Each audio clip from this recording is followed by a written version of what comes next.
ರೇ ಕಾಂಗ್ರೆಸ್ ಸರ್ಕಾರ ಪಿಕ್ ಪಾಕೆಟ್ ಅಲ್ಲ, ಅವರೇ ಫಸ್ಟ್ ಪಿಕ್ ಪಾಕೆಟ್ ಹೊಡೆಯೋಕ್ಕೂ ಆತಿಲ್ಲ ಅವ್ರ ಕೈಲಿ.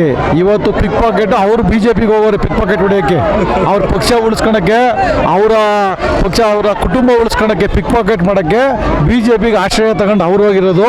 ಕಾಂಗ್ರೆಸ್ ಪಕ್ಷ ಯಾವುದೇ ಪಿಕ್ ಪಾಕೆಟ್ ಹೊಡೆಯುವಂಥ ಪಕ್ಷ ಅಲ್ಲ.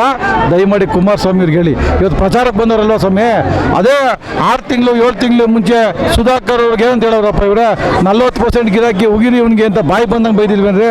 ಇವತ್ತು ಚುನಾವಣೆ ಪ್ರಚಾರ ಮಾಡಕ್ಕೆ ಹೋಗೋರೆ ಸುಧಾಕರ್ ಹಂಗೆ ಹಿಂಗೆ ಅಂತ. ದಯಮಾಡಿ ಇದು ಹತಾಶೆ ಆಗಿ ಅವ್ರ ಸೋಲಿನ ಹತಾಶೆ ಆಗ್ಬಿಟ್ಟೈತೆ. ಯಾಕೆಂದರೆ ಅವರು ಮಂಡ್ಯದಲ್ಲೂ ಸೋಲ್ತಾರೆ, ಹಾಸನಲ್ಲೂ ಸೋಲ್ತಾರೆ, ಕೋಲಾರಲ್ಲೂ ಸೋಲ್ತಾರೆ. ಸೋಲಿನ ಹತಾಶೆಯಲ್ಲಿ ಇವೆಲ್ಲ ಹೇಳ್ತವ್ರೆ. ನಿನ್ನೆನೋ ಮೊನ್ನೆನೋ ಹೇಳವ್ರೆ, ಏನೋ ನಮ್ಮ ಹೆಣ್ಮಕ್ಳೆಲ್ಲ ದಾರಿ ತಪ್ಪಿಬಿಟ್ಟವ್ರೆ ಅಂತ. ಅವ್ರು ಮಾತಾಡೋಕ್ಕೆ ಅವ್ರಿಗೆ ಯಾವುದೇ ನೈತಿಕತೆ ಇದೆ ಅವ್ರಿಗೆ. ಅವರು ದಾರಿ ತಪ್ಪಿರೋರು ಯಾರು? ನಮ್ಮ ಹೆಣ್ಮಕ್ಳೆಲ್ಲ, ನಮ್ಮ ಅಕ್ಕಂಗಿರಲ್ಲ, ಇಲ್ಲಿ ಇರುವಂಥ ಕರ್ನಾಟಕದ ಏನಂತ ಯಾವ ಜನತೆ ದಾರಿ ತಪ್ಪಿಲ್ಲ. ದಾರಿ ತಪ್ಪಿರೋದೇ ಕುಮಾರಸ್ವಾಮಿರು. ಅದು ಯಾಕೆ ದಾರಿ ತಪ್ಪಿರೋದು ನೀವೇ ಅವ್ರಿಗೆ ಕೇಳಬೇಕು.